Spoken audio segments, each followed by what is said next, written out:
Hello दोस्तों, good morning. Welcome to my channel ITI दोस्त India. और हम पढ़ रहे सेफ्टी प्रैक्टिस। और सेफ्टी प्रैक्टिस में दोस्तों हम पढ़ रहे थे रोड सेफ्टी के बारे में, है ना, सड़क सुरक्षा के बारे में पढ़ रहे थे। उससे पहले दोस्तों आप लोग एक क्वेश्चन कीजिए। जो क्वेश्चन है MPPGCL 2024 का, MPPGCL प्लांट असिस्टेंट 2024 का क्वेश्चन है ये, जो 1 जून को पेपर हुआ था। ठीक है, तो उसमें एक क्वेश्चन पूछा था वेस्ट मैनेजमेंट से, जो आपके निम्बी में फर्स्ट यूनिट में दिया है सेफ्टी प्रैक्टिस में। तो चलिए मैं क्वेश्चन पढ़ता हूँ दोस्तों। तेल या विलायकों, ठीक है, तेल या विलायकों को पोंछने के लिए उपयोग किए जाने वाले पुराने सूती कपड़ों को क्या करना चाहिए। ठीक है, पुराने सूती कपड़ों को क्या करना चाहिए। आपका ऑप्शन ए है दोस्तों, कागज उत्पादों के लिए निर्दिष्ट रिसाइकलिंग बिन में डालना चाहिए। ऑप्शन बी है दोस्तों, एक टाइट फिटिंग ढक्कन वाले किसी निर्दिष्ट धातु कंटेनर में डाला जाना चाहिए। ऑप्शन सी है, हवा में सूखने के लिए छोड़ दिया जाना चाहिए। और ऑप्शन डी है, नियमित कूड़ेदान में डाला जाना चाहिए। ठीक है, तो आप लोग वीडियो रोके और कमेंट करके बताएं कि इसका आंसर क्या आएगा। मैं हट जाता हूँ साइड। ठीक है, तो कमेंट करके बताइए कि क्या आएगा। ऑप्शन ए सही है, ऑप्शन बी सही है, ऑप्शन सी सही है या ऑप्शन डी सही है।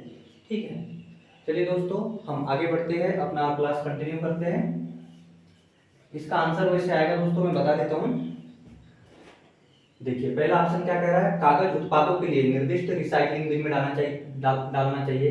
देखिए दोस्तों, जो सूती कपड़ों से कागज तो बनता है नहीं। ठीक है, तो कागज उत्पाद के लिए हम बिल्कुल नहीं, रिसाइकलिंग बिन में नहीं जा सकता। ठीक है, उसके बाद क्या है, एक टाइट फिटिंग ढक्कन वाले किसी निर्दिष्ट धातु कंटेनर में डाला जाना चाहिए।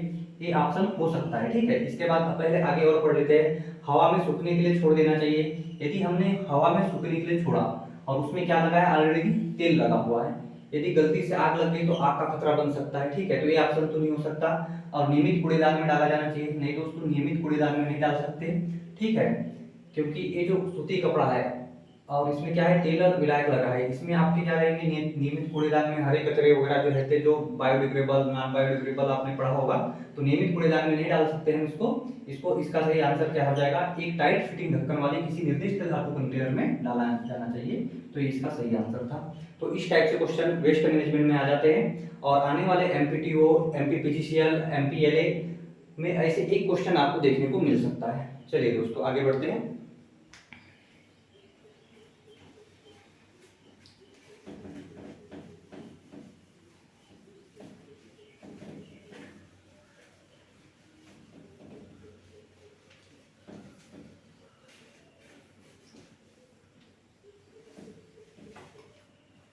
तो हमने रोड सेफ्टी साइन के बारे में पढ़ चुके हैं, 3 प्रकार के होते हैं। उसके बाद हम पढ़ेंगे रोड में जो एक्सीडेंट होते हैं, टक्कर, कोलिजन के कारण क्या है। ठीक है, तो सबसे पहले आप लोग लिखिए टक्कर के कारण, क्योंकि निम्मी में दिया है और निम्मी से कुछ भी पूछ सकता है, चाहे वो सेंट्रल गवर्नमेंट की एग्जाम हो या स्टेट गवर्नमेंट की, निम्मी से वो कुछ भी पूछ सकता है। एक निम्मी की एक एक लाइन इंपॉर्टेंट है। हेडिंग डालिए आप लोग, टक्कर के कारण। ठीक है, क्या लिखेंगे इंग्लिश में, काउजेस ऑफ कोलिजन। ठीक है, टक्कर के कौन कौन से कारण हो सकते हैं दोस्तों। सबसे पहले तो आप लोग लिखिए, टक्कर के जो सबसे पहला कारण है वो है सड़क, कि आपकी सड़क कैसी है। ठीक है, इट मीन्स रोड। देखिए सड़क अच्छी है तो ठीक है, यदि सड़क में गड्ढे है तो वहां भी आप गड्ढे की वजह से गिर सकते हैं। ठीक है, तो सबसे पहला कारण क्या है, सड़क। दूसरा कारण क्या है दोस्तों, आपका वाहन, कि आपका वाहन कैसा है। ठीक है, वाहन कैसा है, व्हीकल्स। और थर्ड कारण है दोस्तों, थर्ड कारण है चालक, यानी कि चलाने वाला कैसा है, जो आपका ड्राइवर है वो कैसा है, उसने किसी प्रकार का नशा तो नहीं किया है। ठीक है, उसका मूड ठीक तो है, उसका कहीं ब्रेकअप तो नहीं हो गया है, वो गम में तो नहीं है। तो इन तीनों कारण में से एक क्या हो सकता है, टक्कर का कारण हो सकता है। तो हमको सबसे ज्यादा रोड सेफ्टी पे ध्यान देना चाहिए, क्योंकि आपको पता है इंडिया में बहुत ही ज्यादा एक्सीडेंट होते हैं। ये 3 चीजें नोट कर लीजिए, क्या पता कल चल के एग्जाम में पूछ ले कि टक्कर के कारण बताओ, तीनों ऑप्शन दे दे, लास्ट में दे दे उपयुक्त सभी, या बाकी कुछ और ऑप्शन दे दे, इसमें से कोई एक दे दे, तो आप लोग नोट कर लीजिए।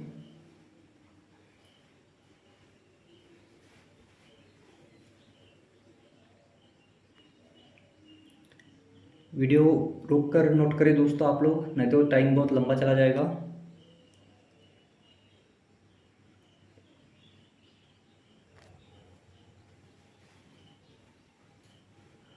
अब हम पढ़ेंगे सेफ्टी साइन के बारे में, जिससे एक क्वेश्चन देखने को मिल ही जाता है कि आपके सेफ्टी साइन कितने प्रकार के होते हैं। अच्छा, उससे पहले मैं बताऊंगा कि सेफ्टी साइन तो जरूरी है ही, साथ में मुझे बताइए कि सुरक्षा के लिए जिम्मेदार कौन है, कि सुरक्षा के लिए सबसे ज्यादा जिम्मेदार कौन होता है।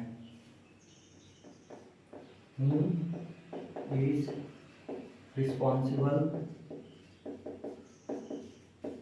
फॉर सेफ्टी, ठीक है, सेफ्टी के लिए उत्तरदायित्व कौन है, ठीक है।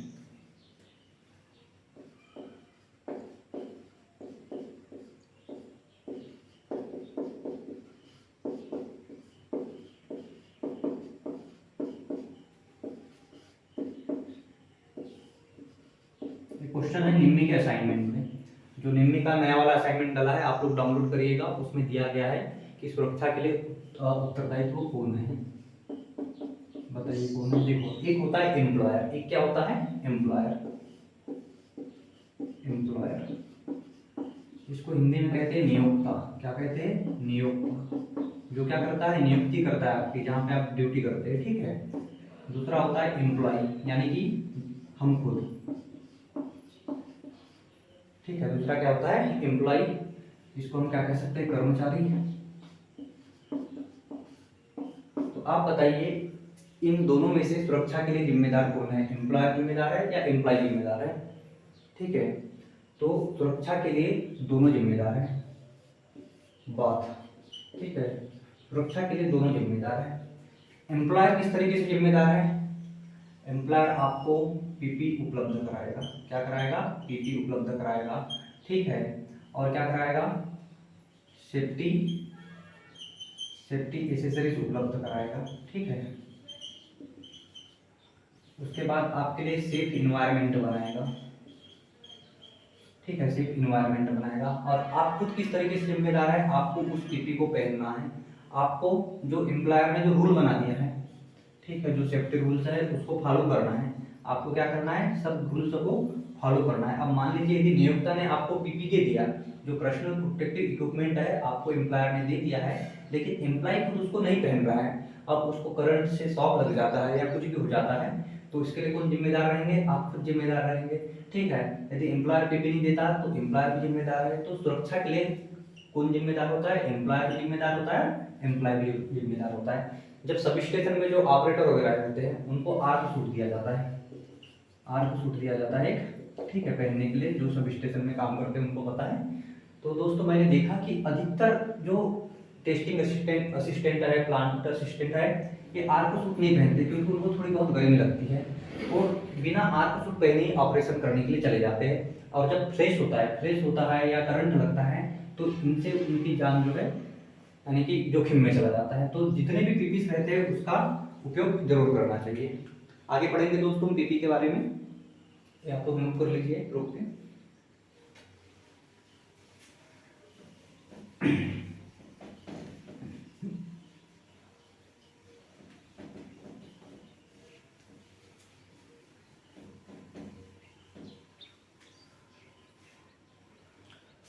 दोस्तों एक रिक्वेस्ट आप सभी से मेरी कि आप लोग चैनल को सब्सक्राइब जरूर करें, क्योंकि जब हमने एमपी बिजली विभाग भर्ती 2 के अभियान चलाया था आज से 1-1.5 साल पहले, तब एमपी में एक भी अच्छा टेक्निकल चैनल नहीं था जो हमारे सपोर्ट में आए। उस समय जो वीके नॉलेज वाले सर है वो हमारे सपोर्ट में आए थे, वो राजस्थान से, आपको पता होगा। तो दोस्तों एमपी में भी कुछ अच्छा होना चाहिए। यदि कल चल के मान लीजिए अभी एमपी एलए का रिजल्ट पेंडिंग है, आ नहीं रहा है, अब मान लीजिए 1 महीने 2 महीने तक नहीं आता, हमको ट्विटर कैंपेन करना पड़ेगा। तो ऐसी चीज़ों के लिए दोस्तों सपोर्ट करें, जब हम एकजुट रहेंगे तभी ये सारी चीज़ें हो पाएगा, क्योंकि एमपी में नियमित भर्ती नहीं होती, यानी कि एमपी में दोस्तों हम आईटीआई वालों के लिए आवाज़ उठाने वाला कोई नहीं है। तो इसके लिए जरूरी है कि हम एक अच्छा चैनल बनाएं। आप लोग सपोर्ट करें दोस्तों, सब्सक्राइब जरूर करें और साथ ही टेलीग्राम चैनल को ज्वाइन करें, क्योंकि उस समय दोस्तों हमने एक ट्विटर अभियान चलाया था बिजली विभाग में भर्ती, तो जो ट्रेंडिंग में भी चला गया था दोस्तों, आपको याद होगा। तो ऐसे दोस्तों संगठित रहे सभी आईटीआई वाले। चलिए दोस्तों अब पढ़ते हैं हम लोग सेफ्टी साइन के बारे में।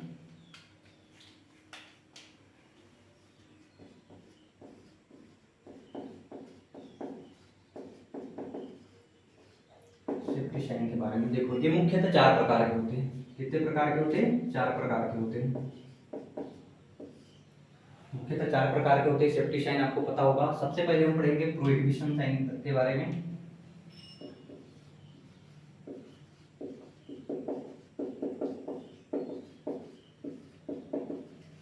इसका मतलब होता है दोस्तों निषेधात्मक चिन्ह। इसके बाद हम पढ़ेंगे मैंडेटरी साइन के बारे में।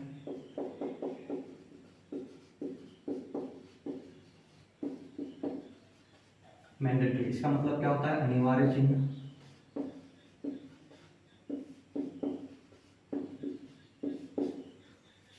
थर्ड वन है वार्निंग साइन।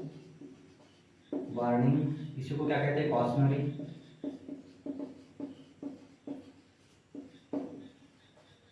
इसको क्या कहते हैं दोस्तों, चेतावनी चिन्ह।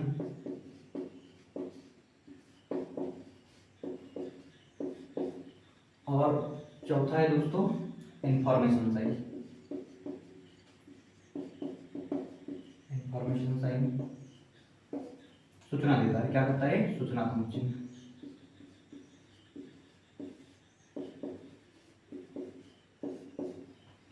स्क्रीनशॉट ले लीजिए। हालांकि जो पूरे पीडीएफ्स है जो मैं बना के रखता हूँ, आपको पता होगा कि मेरे पीडीएफ्स है, तो नोट्स है मेरे इस टाइप से खुद, तो मैं इसको अपने टेलीग्राम चैनल पे डाल देता हूँ, साथ ही व्हाट्सएप चैनल पे भी डाल देता हूँ। व्हाट्सएप ग्रुप जो बना हुआ है, तो दोनों ज्वाइन कर लीजिए, क्योंकि यूट्यूब पे तो डाल नहीं पाऊंगा मैं पीडीएफ, उसके लिए मुझे टेलीग्राम या व्हाट्सएप का सहारा लेना पड़ेगा। तो आप लोग उसको जरूर ज्वाइन करिए। जैसे यहाँ पे मेरी राइटिंग समझ नहीं आ पाती या कुछ आपको समझ नहीं आ रहा है, कुछ स्पेलिंग वगैरह, तो आप मेरे इसमें देख सकते हैं नोट्स में, है ना। तो पूरे नोट्स में क्लास के बाद डाल देता हूँ। इंफॉर्मेशन साइन, तो ये 4 प्रकार के साइन होते हैं। चलिए अब इसको हम डिटेल में पढ़ते हैं।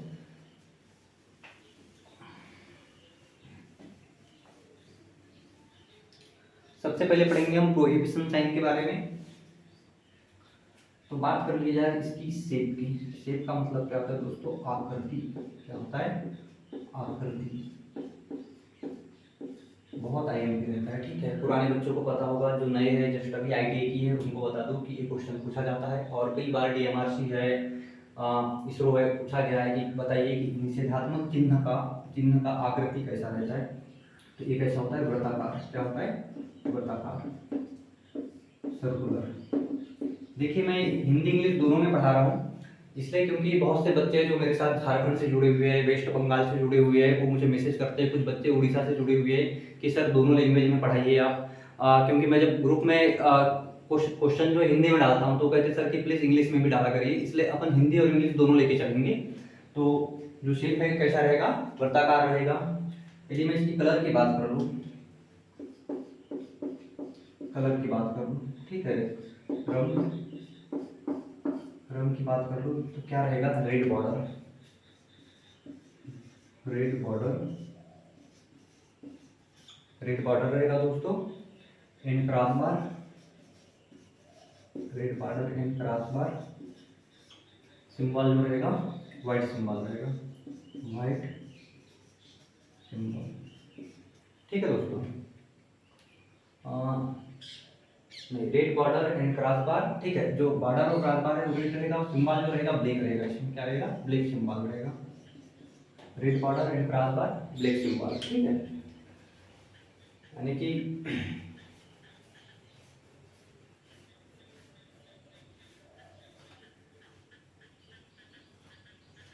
तो red border and cross bar, black symbol. अच्छा, बैकग्राउंड कैसा रहेगा, बैकग्राउंड की बात कर लें, black symbol on white background, ठीक है, व्हाइट बैकग्राउंड।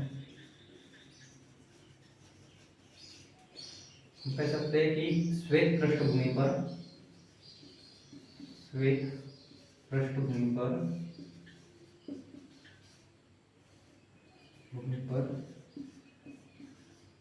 काला सिंबल, लाल बॉर्डर और क्रॉस बार के साथ,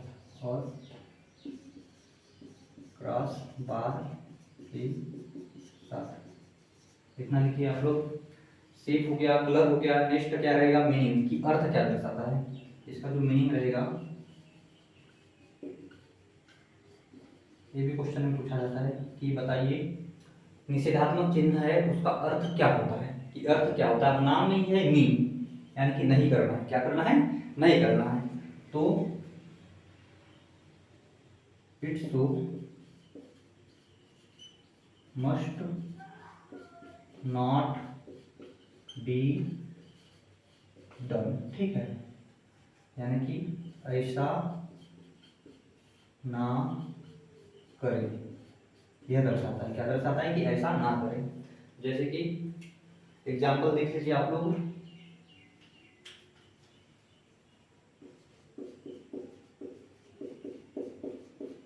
नो स्मोकिंग, क्या है, नो स्मोकिंग। ये जितने भी सिंबल है मैं पीडीएफ के साथ अटैच करके टेलीग्राम ग्रुप पे डाल दूंगा, यहाँ पे बनाऊंगा नहीं मैं। तो नो स्मोकिंग यानी कि धूम्रपान निषेध।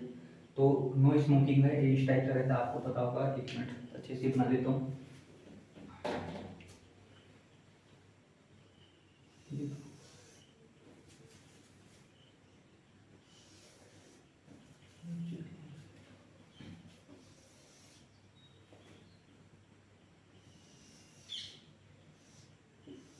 और जो आपका है इस टाइप से कुछ बना रहेगा और यहाँ से धुआं निकलते रहेगा, इस ग्रेड बना हुआ है।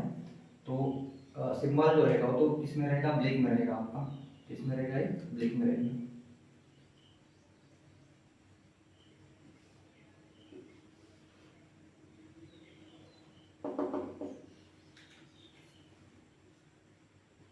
तो क्या दर्शाता है, नो स्मोकिंग। नो स्मोकिंग दर्शाता है। अब जैसे आप कन्फाइंड स्पेस में गए जहाँ पे बहुत ही कम जगह रहती है, जहाँ पे गैस वगैरह के चांसेस है, और वहाँ पे लिखा हुआ है कि नो स्मोकिंग, आपने वहाँ पे लाइटर जलाया और क्या पता ब्लास्ट हो गया, आग लग गई, तो इसलिए दर्शाता है कि नो स्मोकिंग, है ना, यानी कि प्रोहिबिशन साइन यहाँ पर बताता है कि आपको वो चीज़ बिल्कुल नहीं करना है। चलिए इसका स्क्रीनशॉट ले लीजिए।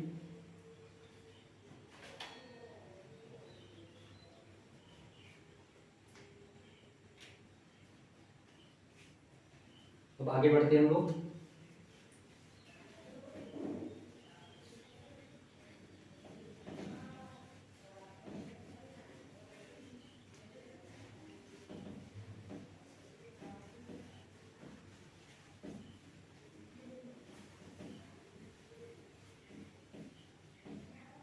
अगला है अपना मैंडेटरी साइन।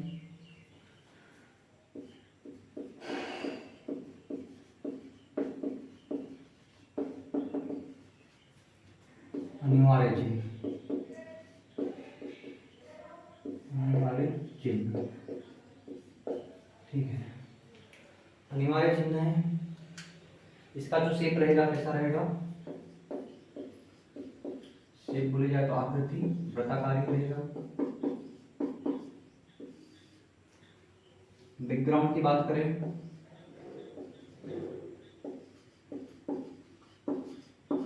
बैकग्राउंड की बात करें तो ये क्या रहेगा, नीला रहेगा, है ना, blue background, white symbol on blue background. Meaning क्या दर्शाता है, मीनिंग दर्शाता है जो दिखा रहा है आवश्यक रूप से करें, आवश्यक रूप से करें। It to must be done, आवश्यक रूप से करें, ठीक है। जैसे कि बैकग्राउंड बोले तो इसको कलर दे सकते हैं, ठीक है, कलर क्या रहेगा। एग्जाम्पल की बात करें, एग्जाम्पल की बात करें तो जैसे wear hand gloves, hand gloves, ठीक है, वियर हैंड ग्लव्स यानी कि जो दस्ताने हैं आवश्यक रूप से पहने। तो ये हो गया आपका मैंडेटरी साइन। इसमें कैसा पूछेगा वो कि बताइए मैंडेटरी साइन का बैकग्राउंड किस कलर का रहता है, तो बैकग्राउंड रहेगा आपका ब्लू कलर का रहेगा। बताइए कि उसके सिंबल कैसा रहता है, तो सिंबल कैसा रहेगा, व्हाइट रहेगा। उसकी आकृति कैसी रहती है, तो वृत्ताकार रहती है। मैंडेटरी साइन का मीनिंग क्या होता है कि आवश्यक रूप से करें, it's to must be done, ठीक है। चलो अगला पढ़ते दोस्तों हम लोग वार्निंग साइन के बारे में।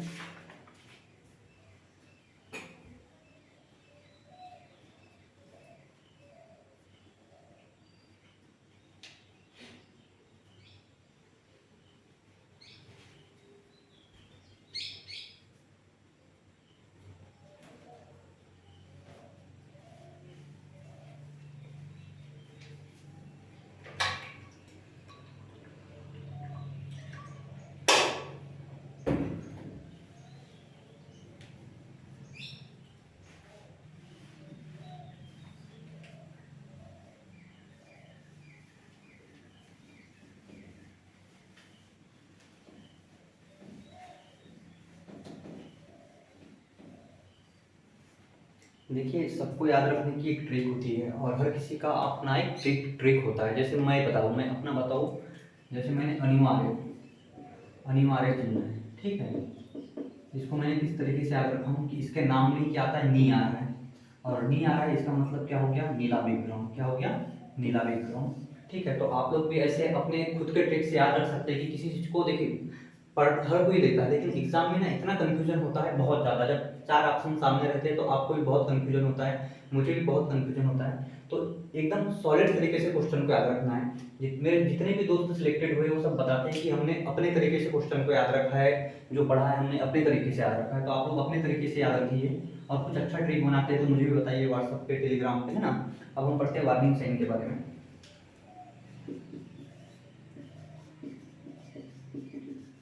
वार्निंग साइन, है ना, इसका मतलब क्या होता है, चेतावनी चिन्ह। चेतावनी चिन्ह। सबसे पहले हम बात कर लेते हैं किसकी, शेप की।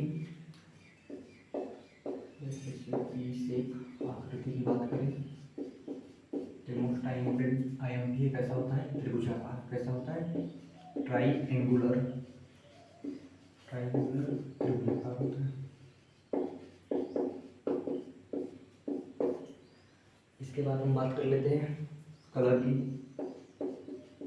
कलर की बात करें तो क्या होता है, black symbol, black symbol on yellow background, yellow background. ठीक है, यानी कि black symbol on yellow background, और इसका बॉर्डर भी कैसा होता है, बॉर्डर भी क्या होता है, ब्लैक होता है। कह सकते हो पीली पृष्ठभूमि पर, पीली पृष्ठभूमि पर, पीली पृष्ठभूमि पर काला सिंबल, काला चिन्ह। ठीक है दोस्तों, मीनिंग की बात करें, मीनिंग अर्थ जान ले इसका क्या दर्शाता है दोस्तों। इसका अर्थ दिखाता है कि चेतावनी दे रहा है। क्या दे रहा है आपको, चेतावनी दे रहा है। इंग्लिश में बोला जाए वार्न हेजार्ड्स। ठीक है, खतरे को सूचित करता है। इसके बाद क्या आ जाता है दोस्तों, शेप हो गया, कलर हो गया, मीनिंग हो गया, लास्ट में क्या बचता है आपका, लास्ट में बचता है एग्जाम्पल। जैसे कि रिस्क ऑफ इलेक्ट्रिक शॉक। ठीक है, विद्युत झटका का खतरा। सिंबल बना के बता देता हूँ थोड़ा सा। येलो कलर तो मेरे पास है ही नहीं, ठीक है, मैं रेड से बना दे रहा हूँ। ये कुछ ऐसा रहेगा। ठीक है दोस्तों, और ये यहाँ पे इस टाइप से तो ब्लैक में रहेगा अंदर जो है, ये बाहर वाला पूरा यानी कि बैकग्राउंड येलो रहेगा इस टाइप से। और कितने का, 415 वोल्ट का। तो ये किसका सिंबल है, इसका इलेक्ट्रिक शॉक। और इसके सारे सिंबल आपको याद रखने हैं, प्रैक्टिस करके देखो फिर खुद याद रहेगा। ठीक है, चलिए वीडियो रोक के लिख लीजिए, मैं मिटा दे रहा हूँ क्योंकि वीडियो लंबा हो रहा है।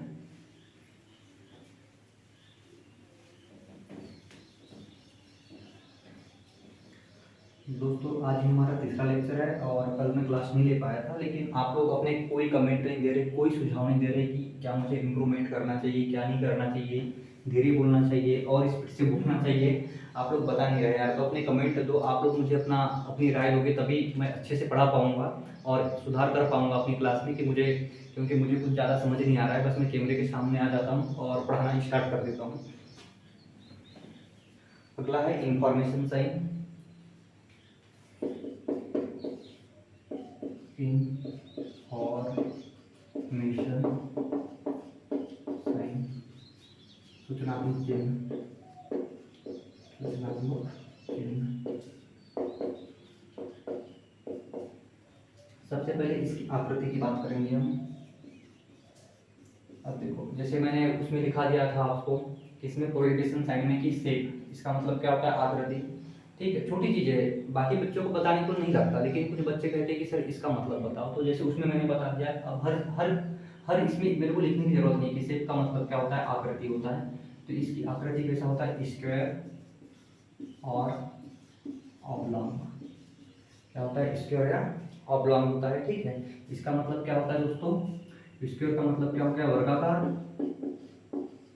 वर्गाकार, और ऑब्लॉन्ग का मतलब क्या होता है, आयताकार, ठीक है, आयताकार। बहुत ही मोस्ट इम्पॉर्टेंट है। इसके बाद हम शेप के बाद में किस पे जाते हैं, बैकग्राउंड पे जाते हैं। किस पे जाते हैं, बैकग्राउंड पे, या कलर पे लो, बैकग्राउंड कलर। तो इसका जो बैकग्राउंड कलर है दोस्तों वो कैसा होता है, हरा होता है, green, green background, green background,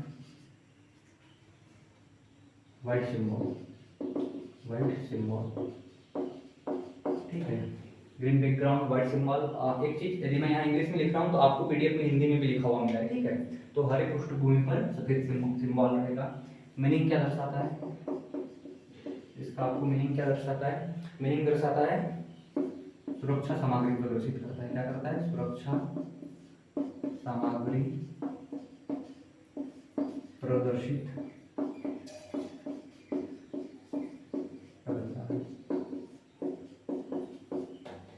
ठीक है। एग्जाम्पल की बात करूँ, एग्जाम्पल की बात करें दोस्तों तो ये हो जाता है फर्स्ट एड। क्या हो जाता है, फर्स्ट एड, ठीक है। बना के बता दूँ आपको,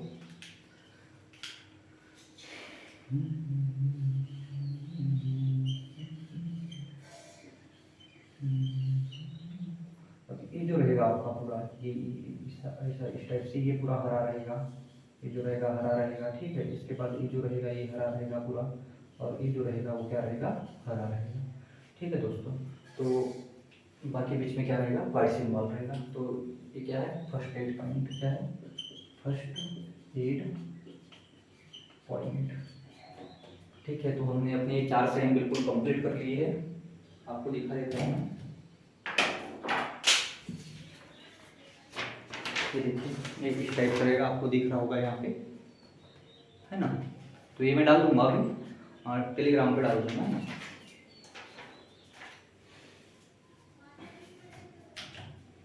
अब इसके बाद हम पढ़ेंगे दोस्तों, चलो ठीक है, इतना लिख लो, वीडियो रोक के।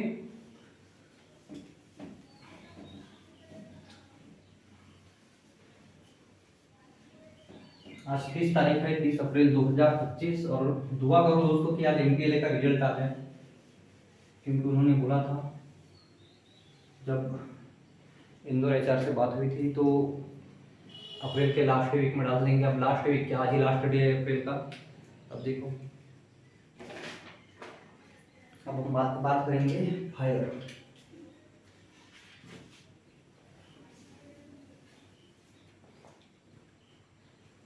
फायर के बारे में पढ़ेंगे।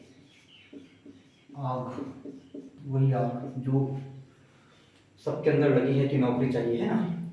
तो आग क्या है, आग की यदि मैं सिंपल परिभाषा दिखाऊँ आप लोगों को तो आप लोग लिख सकते हैं ज्वलनशील, ज्वलनशील पदार्थों, ज्वलनशील पदार्थ, इसको इंग्लिश में कहते हैं कंबस्टियल। क्या कहते हैं, कंबस्टियल मटेरियल, मटेरियल। ज्वलनशील पदार्थ की जलने को क्या कहते हैं दोस्तों, कि जलने को आग, फायर कहते हैं, ठीक है। इतना लिख लीजिए। इसके बाद क्या रहेगा, तब हम आग लगने के कारण पढ़ेंगे। तो आग लगने के मुख्य 3 कारण हैं। आग लगने के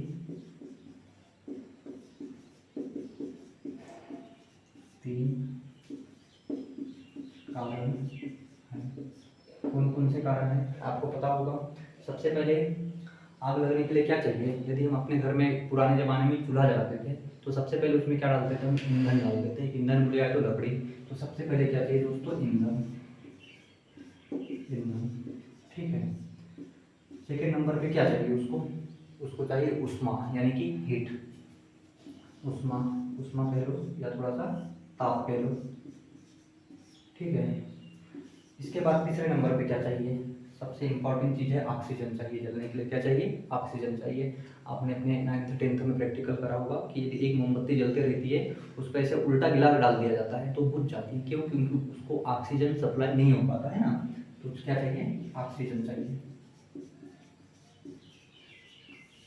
यदि इन तीनों में से एक भी ऑप्शन है तो आग नहीं लग पाएगा। सबसे पहले क्या चाहिए, ईंधन, it means fuel, heat and oxygen. तो आग लगने के तीन कारण हो सकते हैं, ईंधन, ऊष्मा और ऑक्सीजन। ठीक है, अब यदि हमको आग का रोकथाम करना है, यदि हमको आग जलने से रोकना है ना, तो इन तीनों में से एक को हटा दो, सप्लाई काट दो, चाहे ईंधन हटा दो, ऊष्मा हटा दो या ऑक्सीजन हटा दो।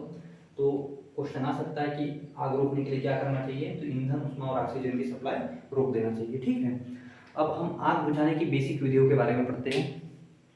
लिख लीजिए आप लोग।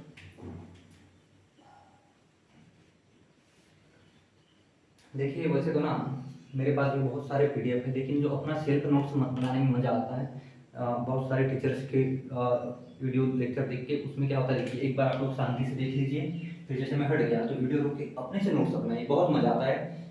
ठीक है, और जितना हो सके यानी कि खुद से लिखने का कोशिश कीजिए, एक बार सुन लीजिए उसके बाद लिखने का कोशिश कीजिए।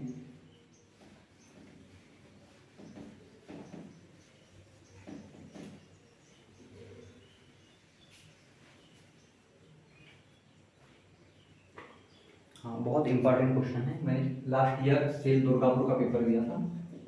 सेल दुर्गापुर आपको पता होगा, इसमें टेक्नीशियन की पोस्ट आई थी। तो टेक्नीशियन में इसमें क्या कहते हैं, उसको एसीटी कहते हैं।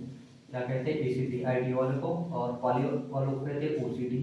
ठीक है, इसका फॉर्म होता है आपको अटेंडेंट कम टेक्नीशियन, और इसका ऑपरेटर कम टेक्नीशियन होता है। तो एसीटी की पोस्ट आई थी, उसके लिए डाला था। तो उसमें क्वेश्चन आया था कि बताइए ऑक्सीजन का सप्लाई रोकना क्या कहलाता है, ऑक्सीजन का सप्लाई रोकना क्या कहलाता है। तो आप लोग तीन टर्म याद रखिएगा, एसएससी, क्या रखिएगा, एसएससी। देखो ये मेरी ट्रिक है, ये मैंने कहीं नहीं पढ़ा, कोई किताब में नहीं पढ़ेगा, मिलेगा आपको, क्योंकि मैंने खुद से याद करने के लिए किया हूँ मैंने। एसएससी, इसका मतलब क्या होता है, स्टारविंग। क्या होता है स्टारविंग, इसका मतलब क्या होता है, स्मूथरिंग, और इसका मतलब क्या होता है, कूलिंग। तो ऐसे बहुत से ट्रिक रहते हैं जो आप याद कर सकते हैं। चलिए मैं डिटेल में बताता हूँ इसको।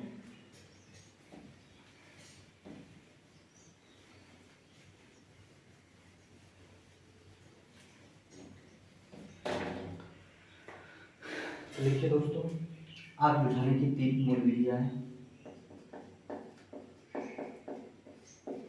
आग बुझाने की तीन मूल विधियां हैं।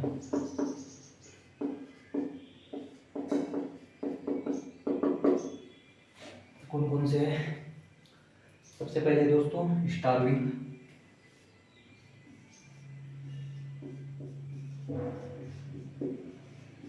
अब आप कहेंगे सर हिंदी में बताओ, ठीक है मैं हिंदी में बता दूंगा, कोई बड़ी बात नहीं, हिंदी में बता दूंगा। लेकिन ना वहाँ पे ऑप्शन भी इंग्लिश में थे। सबसे बड़ी चीज़ यही थी कि जैसे आप उसको इंग्लिश में कन्वर्ट करेंगे तो ये आएगा, और यदि हिंदी में कन्वर्ट करते तो ये आता स्टारविंग। अब बताइए कि आप क्या कर लेते, हालांकि हिंदी में इसको कहते हैं भूखा, क्या कहते हैं, भूख या भूखा। ठीक है, ये रख लोगे। तो स्टारविंग क्या होता है दोस्तों, फ्यूल हटा देना। क्या होता है, फ्यूल हटा देना। Remove fuel from fire, remove fuel from fire, यानी कि ईंधन की आपूर्ति रोक देना, ईंधन की आपूर्ति रोक देना क्या कहलाता है, स्टारविंग कहलाता है। जैसे आपने सुना होगा न्यूज़पेपर में कहते हैं कि इंडिया में जो स्टारविंग रेट है बहुत ज़्यादा है, यानी कि भूख पीड़ित लोग हैं, भूखे लोग हैं जो सूख जाते हैं सड़कों पे। तो स्टारविंग का मतलब ही क्या होता है, भूखा होता है। ठीक है, इसके बाद दूसरे नंबर पे दोस्तों आपका स्मूथरिंग। क्या होता है, स्मूथरिंग।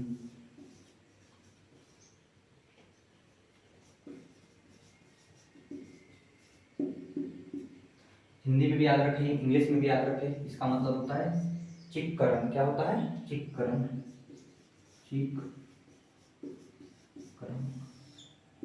इसका मतलब होता है ऑक्सीजन की सप्लाई, ऑक्सीजन की सप्लाई हटा देना, सप्लाई हटा देना।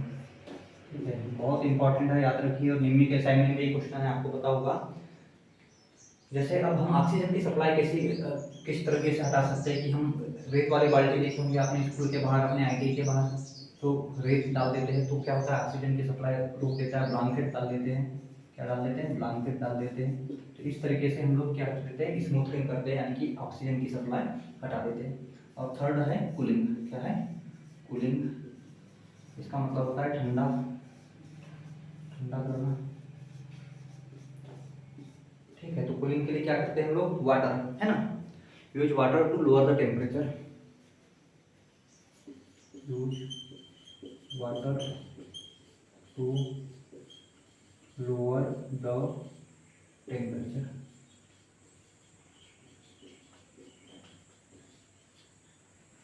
तो दोस्तों स्टार्विंग, स्मूथरिंग और क्या है, कूलिंग, इसी का मैंने बताया था। यहाँ से यस, यहाँ से यस और यहाँ से सी, आपका क्या बन जाता है, यस यस सी, है ना।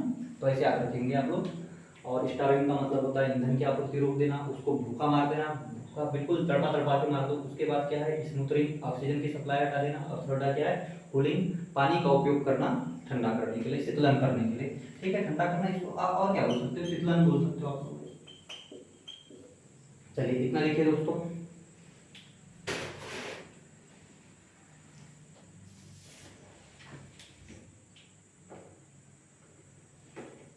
इसके नीचे आप लोग एक लाइन लिखिए अपने से कि इन तीनों में से किसी एक घटक को हटा देने से आग क्या हो जाएगा, रुक जाएगा ना।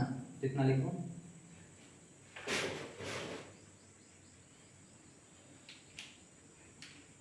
अब से दोस्तों वीडियो रुक के लिखिएगा, रोक लो, लिख लो।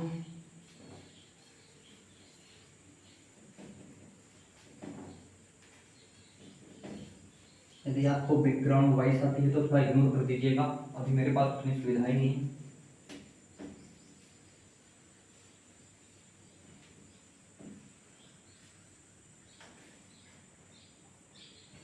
यदि क्लास पसंद आ रही होगी तो लाइक जरूर कीजिए, अपने दोस्तों के साथ जितने भी ग्रुप है, व्हाट्सएप ग्रुप, टेलीग्राम ग्रुप, सभी को शेयर कीजिए। दोस्तों को बोलिए कि जो है बिल्कुल बेसिक से पढ़ा रहे हैं ना, तो बेसिक से पढ़ा रहा हूँ और मेरा प्लान है बहुत जल्दी मैं कंप्लीट कर दूंगा। यदि आप लोग साथ दे, सपोर्ट करें तो बहुत जल्दी कंप्लीट कर दूंगा पूरा निमी जो है, 2 से 3 महीने में तो कर दूंगा। क्योंकि देखिए मुझे खुद ही रिकॉर्ड करना पड़ता है, खुद ही एडिटिंग करना पड़ता है, खुद ही अपलोड करना पड़ता है, तो कोई है ही नहीं, इसलिए थोड़ा टाइम लग सकता है। तो मैं ट्राई करूंगा कि जितना जल्दी हो सके, क्योंकि लड़के कमेंट कर रहे हैं कि सर जल्दी करो। देखो भाई, बहुत से लोगों ने पढ़ा के रखे हैं, आप उनके भी वीडियो देख सकते हैं। मैं नहीं बोलूंगा कि ये टीचर अच्छे नहीं है, ये टीचर अच्छे नहीं है। हमारे जो वीके नॉलेज वाले सर है, उन्होंने भी पूरा पढ़ा के रखा हुआ है व्हाइट बोर्ड पे, और फ्री दिया है उन्होंने, उनके यूट्यूब चैनल पे जाके देखो, फ्री दिया है। तो आप वहाँ से भी पढ़ सकते हैं। बाकी ये मेरा खुद का एक है कि मैं भी पढ़ाऊँ थोड़ा। ठीक है, उसके बाद क्या है, विद्युत उपकरण में आग लगने के कारण पढ़ेंगे हम। विद्युत उपकरण में आग लगने के कारण। देखो, विद्युत उपकरण में आग लगने के कारण क्या क्या हो सकते हैं। सबसे पहले तो लूज कनेक्शन, लूज कनेक्शन, ठीक है, ढीले कनेक्शन हो सकते हैं। दूसरा क्या हो सकता है दोस्तों, दूसरा होता है गलत रेटिंग का फ्यूज। पहले दिन बताया था कि फ्यूज जो है हमको ना ही अधिक रेटिंग का लगाना है, ना ही कम रेटिंग का लगाना है, क्योंकि कम रेटिंग का लगाएंगे तो क्या होगा, फ्यूज जल जाएगा। यदि फ्यूज जल जाएगा तो उससे, उसकी चिंगारी से क्या लग सकती है, आग लग सकती है। तो रॉन्गली रेटेड फ्यूज, गलत रेटिंग का फ्यूज। तीसरा क्या रहेगा आपका, ओवरलोड, ओवरलोड जाएगा, ओवरलोड सर्किट के कारण आग लग सकता है।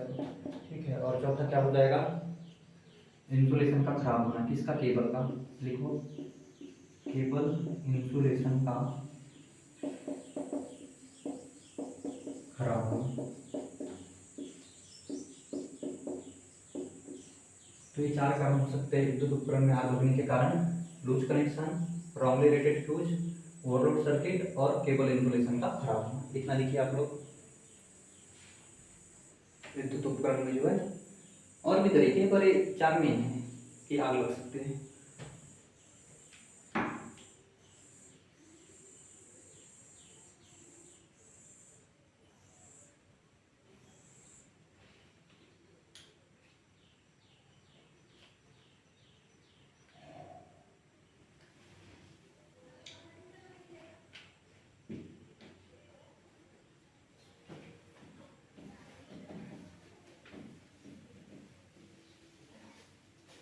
दोस्तों अब हम पढ़ेंगे अनचाही आग से बचने के उपाय। क्या पढ़ेंगे? अनचाही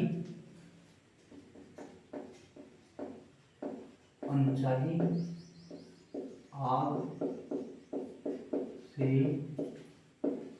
बचने के उपाय है ना। How to prevent from fire, how to prevent from unwanted fire, है ना। अनचाही आग, अनवांटेड जिसको हम चाहते नहीं, अनवांटेड फायर।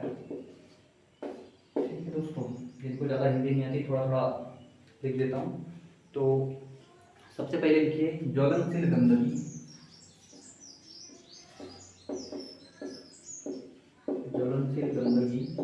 कमर्शियल वेस्ट, ज्वलनशील गंदगी। जैसे कि ज्वलनशील गंदगी क्या हो गया आपका? कॉटन वेस्ट, ठीक है। और पेपर, लकड़ी का टुकड़ा, वुड पार्ट, लकड़ी का टुकड़ा, ठीक है।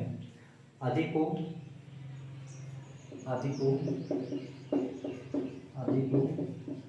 कलेक्शन पॉइंट, यानी कि जहाँ पे एकत्रित होता है इधर उधर कहीं फेंक के नहीं रख देना है। कलेक्शन पॉइंट यानी कि संग्रहित केंद्र में, कलेक्शन पॉइंट में एक डिब्बे में बंद करके रखना चाहिए, एक डिब्बे में बंद करके रखना चाहिए।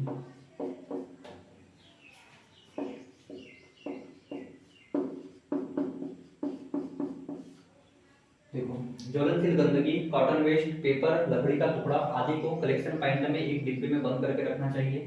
और यही क्वेश्चन तो आपके एमपीपीजीसीएल में आया था ना, बिल्कुल सेम। देखिए यहाँ से क्वेश्चन उठाया था उसने, एमपीपीजीसीएल 2024 है ना, यहीं से क्वेश्चन आया था आपका एक क्वेश्चन डायरेक्ट। देखिए बिल्कुल अंदर से क्वेश्चन उठा रहा है। दूसरा लिखिए आप लोग,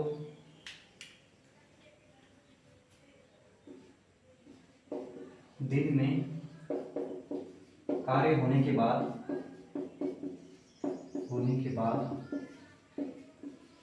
हीटर को बंद कर देना चाहिए, हीटर को बंद कर देना चाहिए। ठीक है। क्या होता है जब ठंडी का टाइम रहता है तो बहुत सारे जो प्लांट रहते हैं वहाँ पे जो कर्मचारी है ठंड के टाइम में हाथ सेकने के लिए, या फिर जो आपके जो पैनल रहते हैं ना, कंट्रोल पैनल, उसमें नमी ना हो इसके लिए भी ना हीटर चालू छोड़ देते हैं कभी कभी। ठीक है।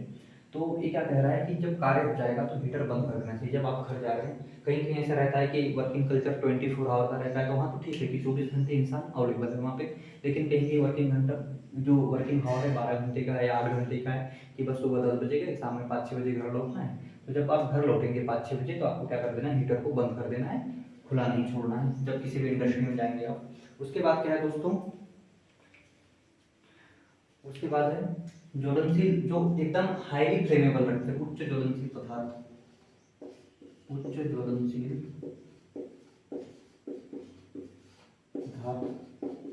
बताओ उच्च ज्वलनशील में क्या आ जाएगा आपका? पेट्रोल, क्या आ जाएगा? पेट्रोल, थिनर, और क्या आ जाएगा? केरोसिन, मिट्टी का तेल, आजकल तो देखने भी नहीं मिलता, केरोसिन, मिट्टी का तेल आदि को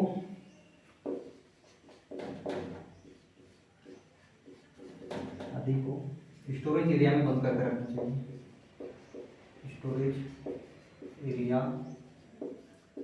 में बंद करके रखना चाहिए।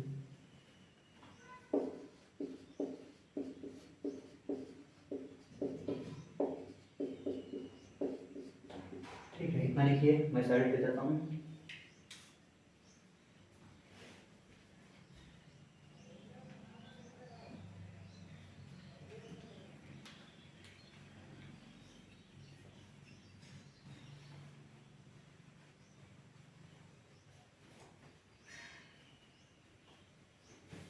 इसके बाद आगे लिखा देता हूँ।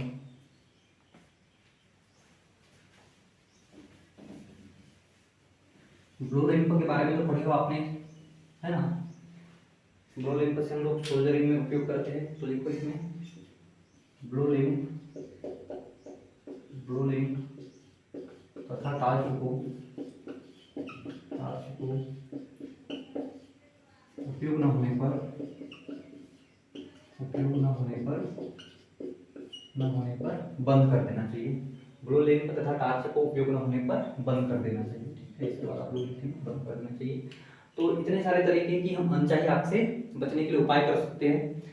इसके बाद अगला है अपना, चलो लिखो एक पॉइंट, फिर इसके बाद आगे पढ़ेंगे।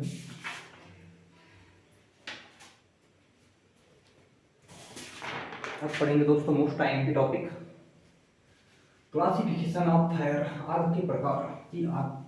आग के लगने के कारण देख लिए हमने, आग को हम किस तरीके से बुझा सकते हैं वो देख लिए। अब आग कितने प्रकार के होते हैं वो देखेंगे। वही से तो ना जो आपका NFPA है, क्या है NFPA, national fire protection act. इसके हिसाब से देखें तो बहुत सारे होते हैं, ABCDE के पता नहीं जितने भी होते हैं, लेकिन मैं आपको निम्मी के हिसाब से बताऊंगा कि निम्मी में कितने प्रकार के दिया है। ठीक है, तो निम्मी में देखिए, ईंधन की प्रकृति के आधार पर आग को 4 प्रकार से वर्गीकृत किया गया है। लिखो फायर, इसी लिख देता हूँ टाइप्स, यानी कि प्रकार। आप लोग हेडिंग डालिए यहाँ पर, आग के प्रकार।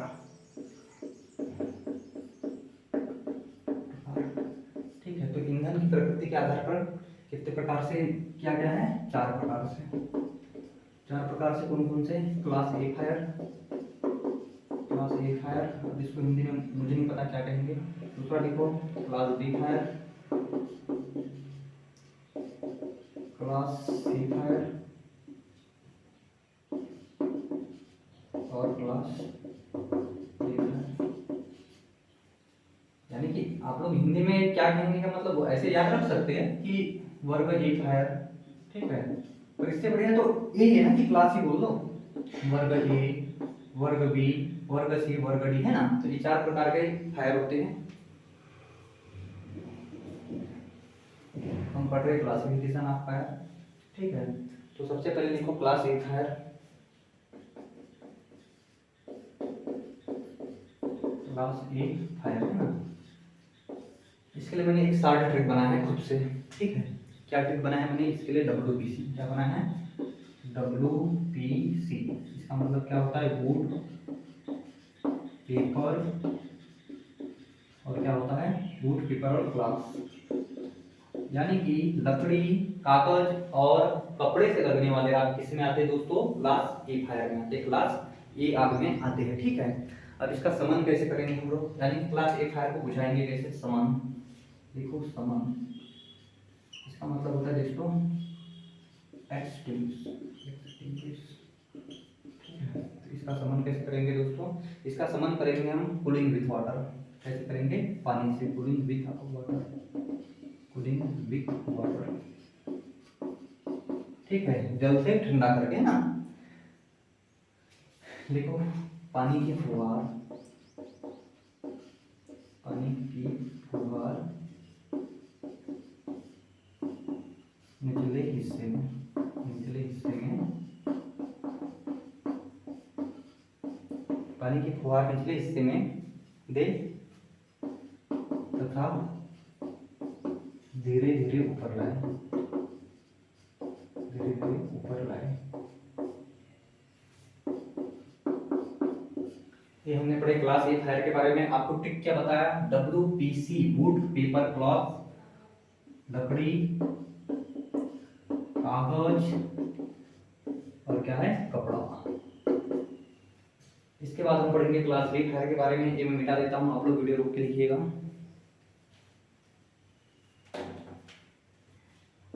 यदि क्लास बी फायर के बारे में पढ़ा जाए तो इसके घटक क्या क्या रह सकते हैं? ठीक है, इसके घटक रहते हैं ज्वलनशील द्रव, ज्वलनशील द्रव, घटक लिखो, घटक। ठीक है, देखिए फैक्टर, कारक क्या है? ज्वलनशील द्रव,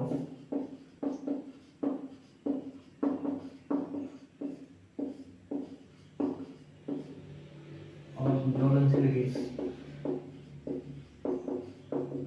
हाँ नहीं, द्रवित गैस। क्या लिखो? द्रवित गैस। इंग्लिश में लिखा दो, इंग्लिश में लिखवा देता हूँ। फ्लेमेबल लिक्विड,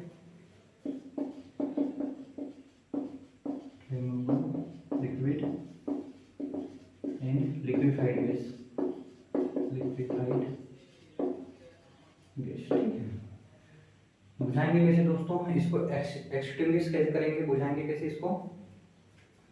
सबसे पहले लिखो क्लास बी फायर को, इंपॉर्टेंट लाइन है और कई बार पेपर में आ चुका है ना। क्लास बी फायर को बुझाने के लिए, क्लास बी फायर को बुझाने के लिए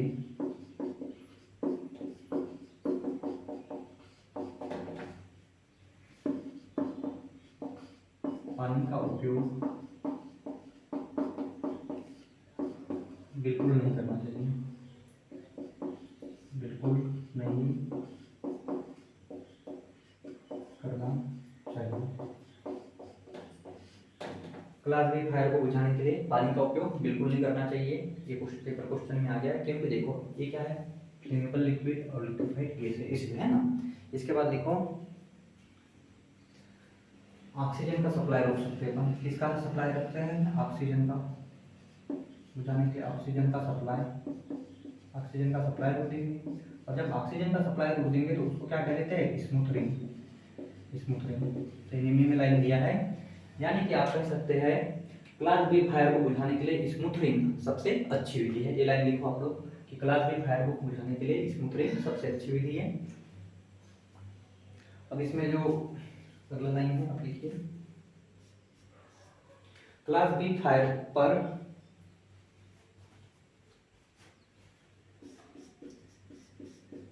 क्लास बी फायर पर, क्लास बी फायर को बुझाने के लिए, को बुझाने के लिए, बुझाने के लिए foam, dry powder, CO2 type अग्निशामक का उपयोग करना चाहिए, CO2 टाइप अग्निशामक का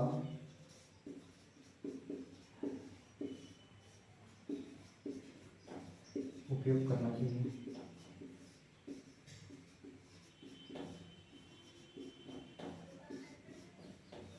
ठीक है, देखिए क्लास में फायर को बुझाने के लिए foam, dry powder, CO2 type अग्निशामक का उपयोग करना चाहिए। इतना लिख लीजिए।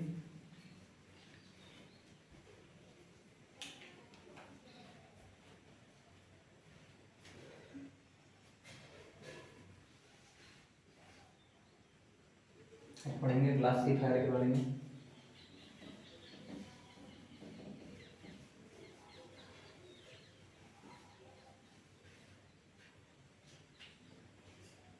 क्लास सी फायर में, क्लास सी फायर में आ जाता है आपका लिक्विफाइड गैस। इसके घटक क्या है, लिक्विफाइड गैस, इसका मतलब होता है द्रवित गैस। ठीक है, या फिर गैस। ठीक है, गैस वाला जो भी मामला है किसमें आ जाएगा, क्लास सी फायर में आ जाएगा आपका। इसके बाद इसका संबंध कैसे करेंगे, देखो क्लास सी फायर को ना बुझाते समय बहुत ही आपको सचेत रहना चाहिए। क्यों, क्योंकि गैस है, विस्फोट के चांसेस है। तो आप लोग एक लाइन लिखिए, मैं बोल देता हूँ कि क्लास सी फायर का संबंध करते समय सचेत रहना चाहिए, क्योंकि विस्फोट का खतरा रहता है। यहाँ पे लिख देता हूँ, विस्फोट का खतरा, विस्फोट, इसको क्या कहते हैं, एक्सप्लोजन, एक्सप्लोजन का खतरा। इसके बाद देखिए आप लोग खतरा रहता है, सबसे पहले सुरक्षित विधि है कि इसको हम खुद ना बुझाए, बल्कि जो फायर प्रोटेक्शन वाले रहते हैं, ठीक है, उनको बुलाया जाए, है ना। तो आप ये काम कर सकते हैं कि अलार्म बजा सकते हैं, अलार्म बजा के सबको सचेत कर सकते हैं। अब कहोगे कि सर अलार्म कहाँ बजेगा, देखिए घर में आग लगी तो बात अलग है, लेकिन जैसे आप कोई भी इंडस्ट्री जाएंगे ना, मैं खुद भिलाई स्टील प्लांट में वहाँ पे कॉन्ट्रैक्ट बेस पे काम किया हूँ मैंने, तो 8-9 महीने, तो वहाँ पे अलार्म लगा रहता है। क्या लगा रहता है, अलार्म लगा रहता है। आप अलार्म बजा दीजिए, अलार्म बजाएंगे तो सब लोग सचेत हो जाएंगे कि कुछ तो हुआ है ना, ऐसा है। और ये जो जितने भी डाटा है किसके लिए बना है, इंडस्ट्री के लिए बना है, इसलिए उसने निम्न में क्या लिखा है कि अलार्म बजा देना चाहिए, है ना। इसके बाद आप लिख सकते हो कि जो देखो गैस है, क्या है, लिक्विफाइड गैस है, तो इसका समन करने के लिए इसका उपयोग करना चाहिए,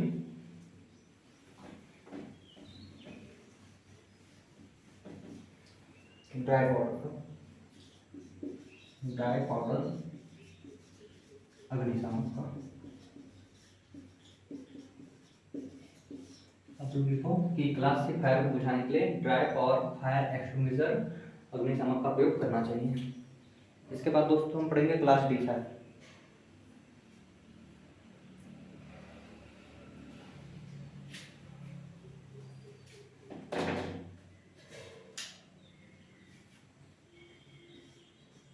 क्लास डी फायर के बारे में पढ़ेंगे। तो क्लास डी फायर में आपका क्या आ जाएगा दोस्तों,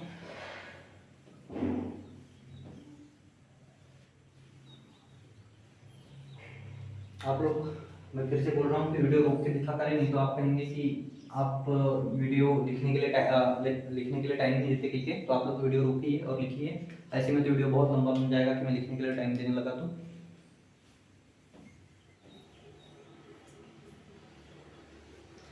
इसके घटक क्या क्या है, धात्विक भाग, धात्विक भाग इट मीन्स मेटल, मेटल की जो आग लगती है वो आ जाता है क्लास डी फायर में। और क्या है, इलेक्ट्रिकल इक्विपमेंट, इलेक्ट्रिकल इक्विपमेंट, ठीक है।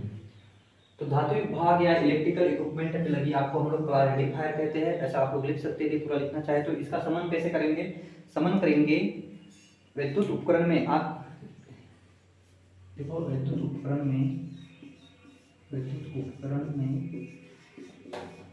लगी आग को बुझाने के लिए, लगी आग को बुझाने के लिए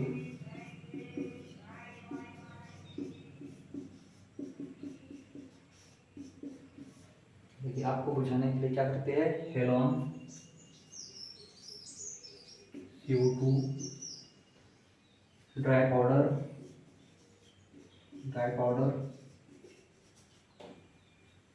CTC, कार्बन टेट्रा क्लोराइड आदि अग्निशामक का उपयोग करते हैं।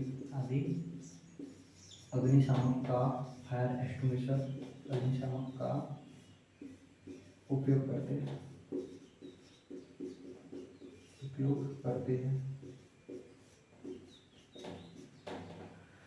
विद्युत उपकरण में लगी आग को बुझाने के लिए halon, carbon dioxide, dry powder, CTC, carbon tetrachloride आदि अग्निशामक का उपयोग करते हैं। और लिखो फोम और लिक्विड अग्निशामक का उपयोग क्लास डी फायर पे नहीं करना चाहिए। ये क्वेश्चन आया हुआ है कि फोम और लिक्विफाइड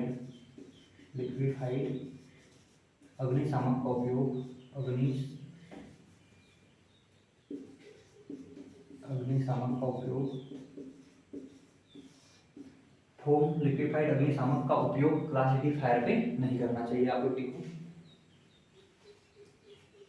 क्योंकि इसमें क्या आता है, इलेक्ट्रिकल इक्विपमेंट आता है, तो आप लोग सीखते हैं कि फोम और लिक्विफाइड अग्निशामक का उपयोग इलेक्ट्रिकल इक्विपमेंट पे नहीं करना चाहिए, नहीं करना चाहिए।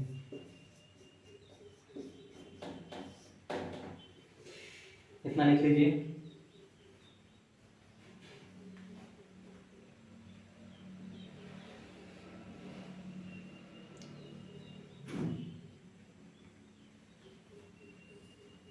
इसके बाद हम पढ़ेंगे दोस्तों अग्निशामक के प्रकार, टाइप्स ऑफ फायर एक्सटिंग्विशर। इसके बाद हम पढ़ेंगे टाइप्स ऑफ फायर एक्सटिंग्विशर।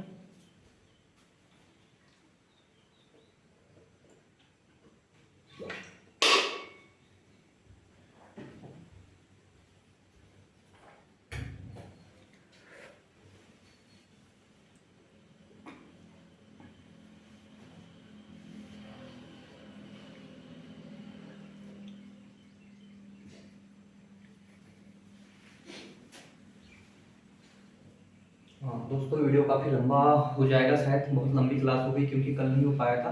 तो मैं उसको अगले पार्ट में डाल दूंगा कि टाइप्स ऑफ फायर एक्सटिंग्विशर क्या है, ठीक है। तो इसके बाद वाला आप क्लास देख लीजिएगा। अभी के लिए फिलहाल इतना ही, और चैनल को सब्सक्राइब जरूर करें दोस्तों, अपने दोस्तों के साथ शेयर जरूर करें, क्योंकि मेहनत बहुत लगती है, आपको थोड़ा बहुत सपोर्ट जरूर दिखाएं।